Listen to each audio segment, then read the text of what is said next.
जब से मैं इस घर में आई हूँ, यहाँ सिर्फ मेरा राज चलता है, जिसे आज तक कोई नहीं बदल सका। फिर तू क्या चीज है? आपको किसी ऐसी सोसाइटी में जाकर रहना चाहिए जहाँ शादी किए बिना किसी लड़के को रख लेना। 1960-70 के दौर की वो अभिनेत्रियां जो कभी बोल्ड कपड़े पहनकर डांस करती थीं, तो कभी अपनी आंखों की ज्वाला से ही सामने वाले को जला दिया करती थीं। महबूबा महबूबा। कभी वो किसी गुंडे के साथ कदम ताल करती नजर आती, तो कभी उसकी बाहों में आराम फरमाती या रिझाती हुई दिखती। मेरा नाम है शबनम, प्यार से लोग मुझे शब्बो कहते हैं। तो कभी वो आम घरों में पाई जाने वाली ऐसी महिलाओं के किरदार में नजर आती जो या तो रिश्तों में आग लगाती है या किसी की जिंदगी दूभर कर देती है। इधर आ, देख इसे, बोल, गहने रुपए कहाँ हैं? जी हाँ, हम बात कर रहे हैं बीते दौर की उन महिला खलनायिकाओं की जो सिनेमाई पर्दे पर अपने नेगेटिव किरदारों के लिए जानी गईं और फिल्मों में अपना खौफ कायम किया।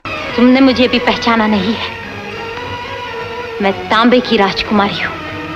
लेकिन क्या आप जानते हैं कि हिंदी फिल्मों में कभी भी महिला खलनायकों को वो जगह नहीं दी गई जो पुरुष कलाकारों को हासिल हुई और इन्हें हमेशा दोयम दर्जे के रोल से ही संतोष करना पड़ा। तो बन्नू रानी सूरज के साथ ऐश कर रही है, इसकी पोटी पोटी पागल मत बनो। क्या आपको पता है कि एक तरफ जहां प्राण प्रेम चोपड़ा से लेकर शक्ति कपूर, रंजीत और अमरीश पुरी जैसे दर्जनों मेल एक्टर्स का हिंदी सिनेमा में जबरदस्त बोलबाला रहा, तो वही फिल्मों ने एक भी ऐसी महिला खलनायक को खड़ा नहीं किया जो इनकी बराबरी में कहीं भी नजर आती हो। चलो डॉन, पुलिस तुम्हारा इंतजार कर रही है। और क्या आप यकीन करेंगे कि पुरुष प्रधान करार दिए जाने वाले बॉलीवुड ने सबसे ज्यादा महिला खलनायकों के किरदारों को लेकर भेदभाव किया और इसका खामियाजा उन अभिनेत्रियों को भुगतना पड़ा जो वैम्प के तौर पर अपना एक मजबूत करियर बनाना चाहती थीं। कमीने, मुझको धमकाता है,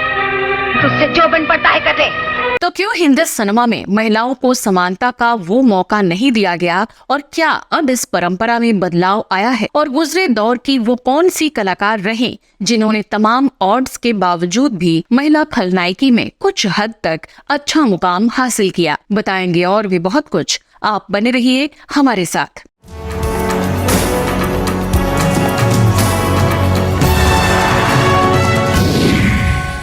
नमस्कार दोस्तों, मैं हूँ श्वेता जया और आप देख रहे हैं फिल्मी बातें। दोस्तों, आज की अपने इस एपिसोड में हम चर्चा कर रहे हैं उन महिला खलनायकों की जिन्होंने हिंदी सिनेमा में अच्छा काम किया और अपनी एक्टिंग से अलग छाप छोड़ी। तुम्हारा घर वाला तुम्हारा था कब वो?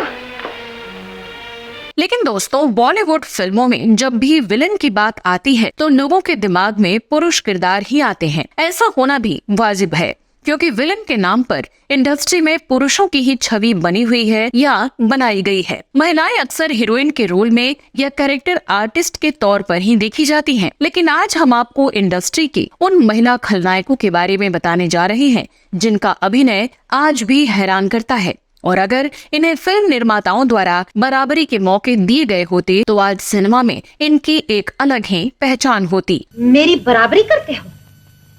तुम हो कौन? तुम्हारी हैसियत क्या है? दोस्तों, 50, 60 और 70 के दशक में वैम्प के कैंप में कई अभिनेत्रियां आईं। इनमें से कुछ खास तौर पर नोटिस की गईं, लेकिन इनमें से ज्यादातर का रोल लगभग एक सा ही होता था। एक वैन जो किसी बड़े गुंडे के खेमे में उसकी खास होती है। वो सिगरेट शराब पीती है और बोल्ड कपड़े पहनकर डांस करती है।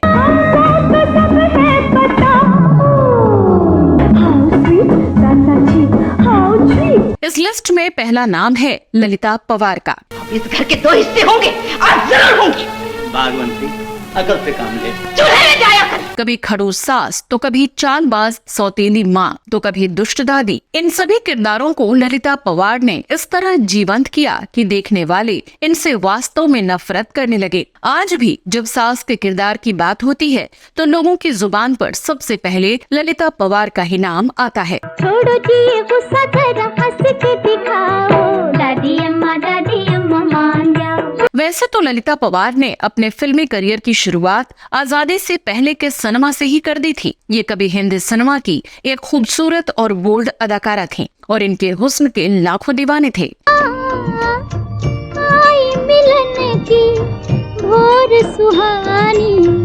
लेकिन साल 1942 में आई फिल्म जंगे आजादी में शूटिंग के दौरान भगवान दादा ने ऐसा थप्पड़ जड़ा कि इनकी एक आंख हमेशा के लिए खराब हो गई। नतीजतन इसके बाद इन्हें सिर्फ नेगेटिव किरदार ही मिलने लगे और फिर ये बन गई एक मशहूर खलनायिका। एक तो लड़की पैदा करके हमारा सर नीचा कर दिया और ऊपर से जवाब देती है, किसने सिखाया मालूम पड़ता है। ये फिल्म थी 100 दिन सास की, जिसमें ललिता पवार ने एक खूंखार, चालबाज, क्रूर सास भवानी देवी का किरदार निभाया था और इस रोल में अपनी अदाकारी से ऐसी जान डाली कि हमेशा के लिए यादगार हो गई। वही ललिता पवार ने जब मशहूर धारावाहिक रामायण में मंथरा जैसी कपटी दासी का किरदार निभाया तो देश भर के दर्शकों के मन में नफरत और गुस्से की भावना जगा दी। दर-दर की ठोकरें खाने के लिए राजमहल से बाहर निकाल। इसी से आप अंदाजा लगा सकते हैं कि एक खलनायिका के तौर पर इनकी पहचान कितनी सशक्त रही और इनकी कला कितनी उम्दा रही। 70 साल के लंबे एक्टिंग करियर में ललिता पवार ने 700 से भी ज्यादा फिल्मों में अभिनय किया और इतने लंबे करियर के कारण इनका नाम गिनीज वर्ल्ड रिकॉर्ड में भी शामिल किया गया, जिसको तोड़ना शायद किसी भी दूसरे कलाकार के लिए इतना आसान नहीं होगा। लेकिन फिर भी एक विलन के तौर पर फिल्म मेकर्स ने ललिता जी को कभी भी वो सम्मान और स्थान नहीं दिया जिसकी ये हकदार थीं। इस लिस्ट में अगला नाम है हिंदी सिनेमा की वैम्प मोना डार्लिंग यानी बिंदु का।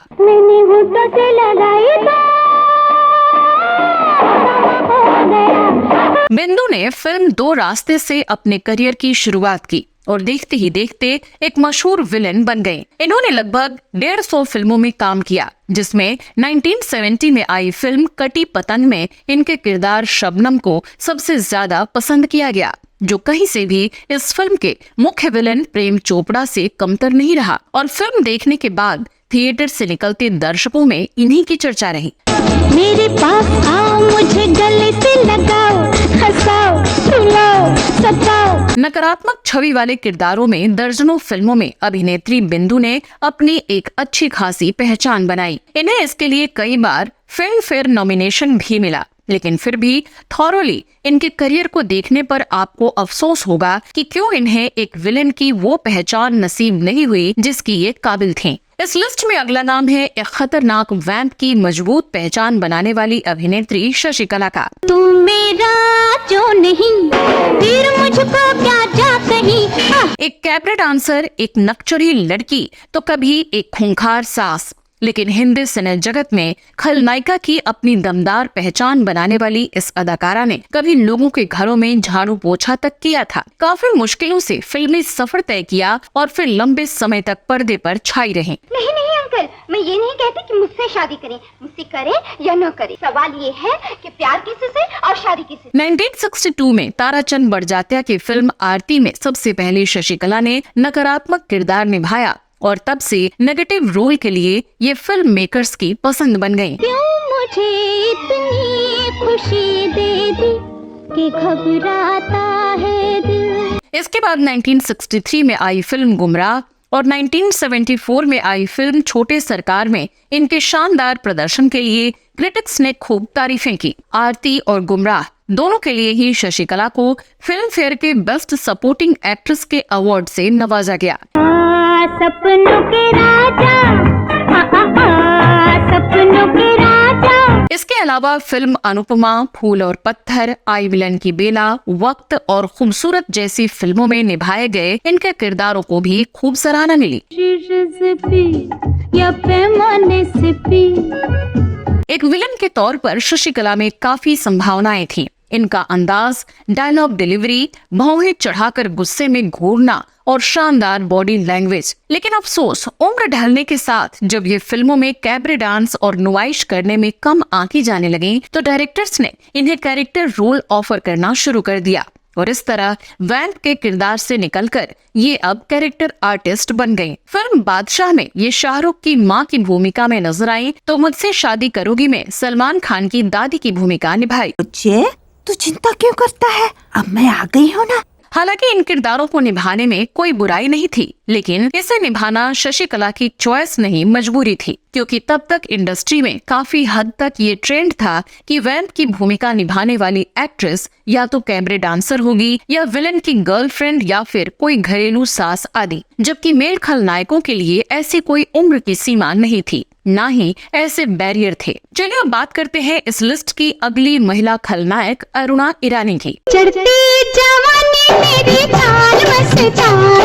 60 और 70 के दशक की बॉलीवुड की मशहूर अभिनेत्रियों में से एक, जिन्होंने 500 से भी ज्यादा फिल्मों में काम किया और एक बाल कलाकार, comedian, lead actress, dancer, character artist के साथ साथ एक वैम्प की भी भूमिका निभाई और लगभग सभी किरदारों में पसंद की गयी। अब सही क्या है गलत क्या है ये मुझे तुमसे सीखना पड़ेगा। वैसे तो अरुणा ईरानी की पहचान एक खलनायिका की नहीं रही, लेकिन फिर भी कई ऐसी फिल्में रही जिनमें इन्होंने नेगेटिव किरदार निभाए और जबरदस्त तारीफें बटोरी। इनमें से सबसे मशहूर रही 1993 में आई फिल्म बेटा। इस फिल्म में अरुणा ईरानी ने अनिल कपूर की सौतेली माँ की ऐसी भूमिका निभाई कि लोग इनकी अदायगी से दंग रह गए। इस किरदार को आज भी याद किया जाता है। इस फिल्म में शानदार अभिनय के लिए अरुणा ईरानी को film fair best supporting actress का अवार्ड मिला। कि इस घर में खाना खाने के सिवाय कभी मुंह मत खोलना, वरना तेरी जिंदगी नर्क से भी ज्यादा पत्थर करके रख दूंगी। लेकिन लोगों का मानना है कि ये इनकी प्रतिभा के हिसाब से बहुत कम था,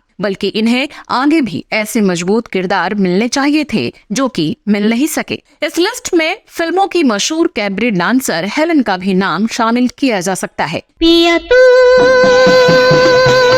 अब तो आजा। करीब 3 दशक तक बॉलीवुड में एक डांसर के तौर पर अपनी पहचान बनाने वाली हेलन ने कई फिल्मों में नेगेटिव किरदार निभाए और अपने कातिलाना अंदाज से एक अलग पहचान बनाई।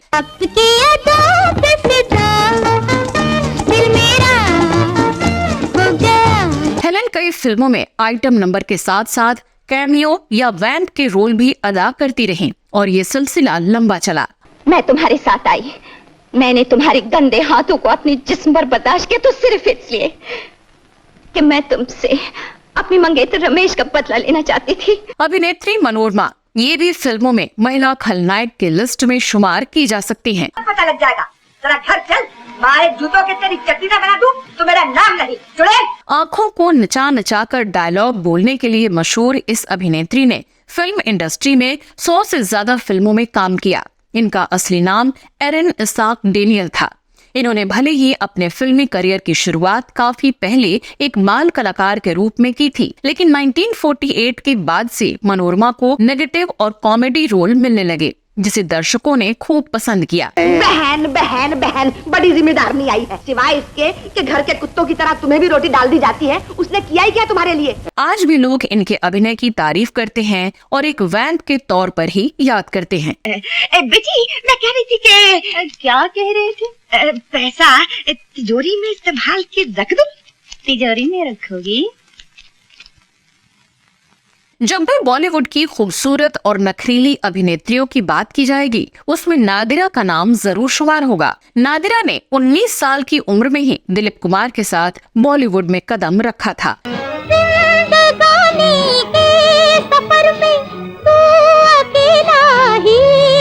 नादिरा ने अपने फिल्मी करियर में काफी नेगेटिव रोल किए। अपनी सफलता और लोकप्रियता के बावजूद इन्होंने अकेले ही अपना जीवन गुजारा। ये एक साहसी अभिनेत्री के तौर पर याद की जाती हैं, जो किसी को भी डरा सकती थी। इनकी सबसे यादगार भूमिकाएं रही फिल्म आन और श्री 420 में, लेकिन अपने करियर में इन्होंने अधिकांश फिल्मों में स्टाइलिश वैम्प का किरदार ही अदा किया और इसमें बेहतरीन रहीं।